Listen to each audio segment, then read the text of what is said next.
Thank you, Mr. Secretary, and good morning, everyone. Thanks for being here. On Sunday, at the direction of the President, CENTCOM initiated Project Freedom with the objective of facilitating the safe passage of international commercial shipping through the Strait of Hormuz. Over the past 7 weeks, Iran's repeatedly threatened and attacked commercial shipping in the Strait in order to effectively cut off commercial traffic and damage the global economy. By obstructing one of the world's most critical maritime checkpoints, a vital transit route for approximately 1/5 of the global oil consumption, Iran is weaponizing the global supply chain.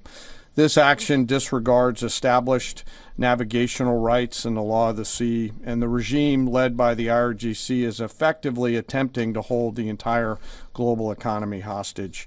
Let me give you an update of the last few days of activities, and if you take a look at the map here, as the Secretary said, the United States has established Project Freedom to open up the Strait of Hormuz. This graphic highlights the kinetic engagements that the Iranians have attempted to make or have taken against the region.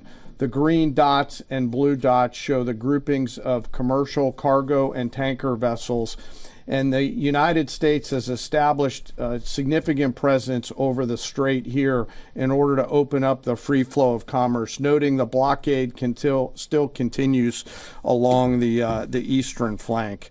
The map shows the examples and samples of Iranian attacks against commercial vessels in the strait, as well as the Gulf of Oman and up in the Arabian Gulf. Since the ceasefire was announced, Iran has fired at commercial vessels 9 times and seized 2 container ships, and they've attacked U.S. forces more than 10 times, all below the threshold of restarting major combat operations at this point. You can also see the group of tankers and cargo vessels in the U.S. blockade line, as I mentioned. As a result of Iran's indiscriminate attacks across the region, there are currently 22,500 mariners embarked on more than 1,550 commercial vessels trapped in the Arabian Gulf, unable to transit.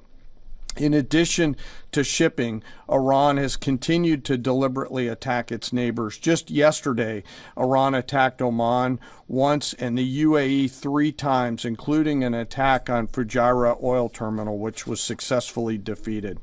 They also launched cruise missiles, drones, small boats at U.S. forces defending commercial shipping in the Straits, and United States Navy MH-60 helicopters and Army AH-64 Apache helicopters successfully defeated those threats. Thus far, today is quieter.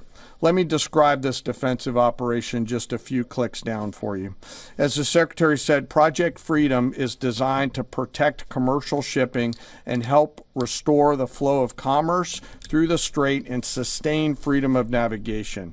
CENTCOM has established an enhanced security area on the southern side of the strait that is now protected by U.S. land, naval, and air assets to help defeat further Iranian aggression against commercial shipping. I'd like to share a little bit more about U.S. capabilities, but for operational security purposes, I'm not going to get into specific details out there.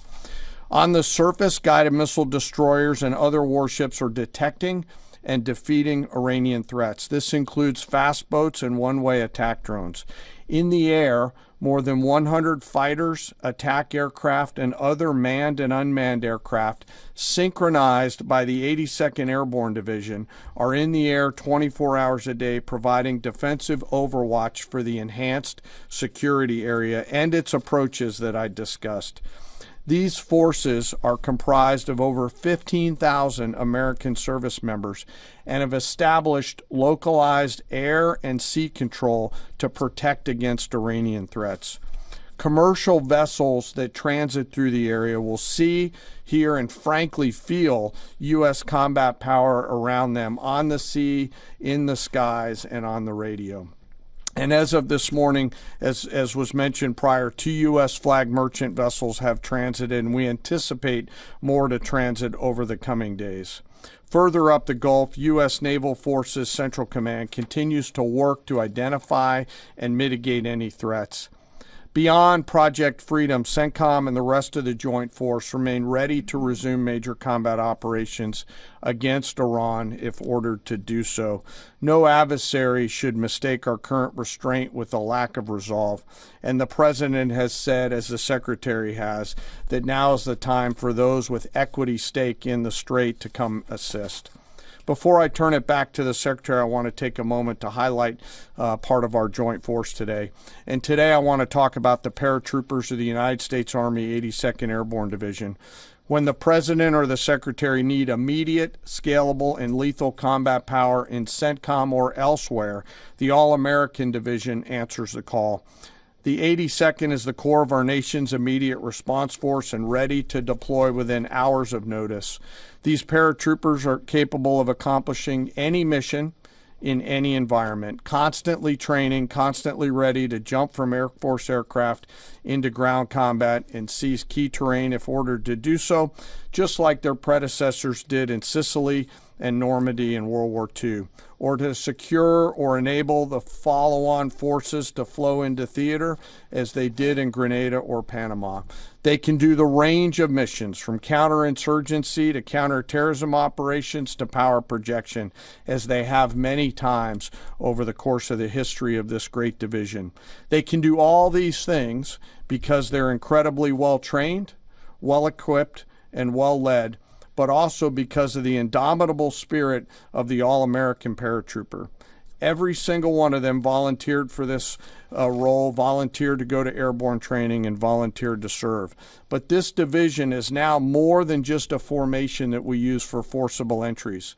For example, just today, they are out there coordinating, integrating, and synchronizing land, air, space, sea, and cyber forces using joint all-domain command and control.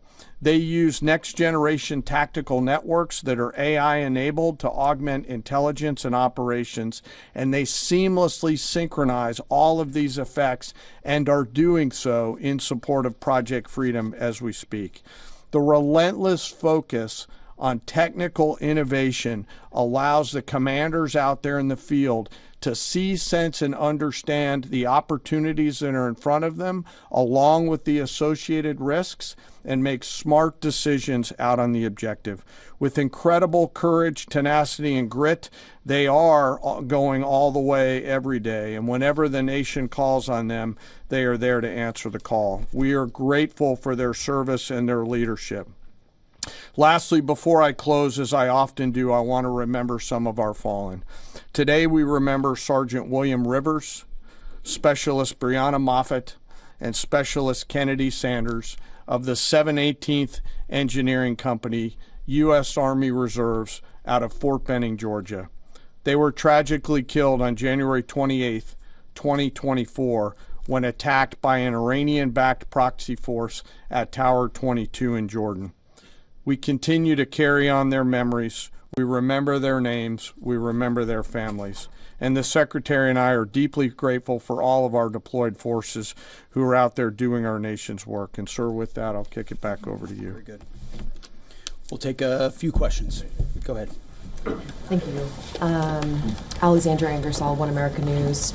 Do you assess, Mr. Secretary, do you assess what's left of this small boat fleet to be a significant threat or a nuisance to be managed? And then secondly, what is your message to critics who say that the U.S. doesn't have a strategy in this mission?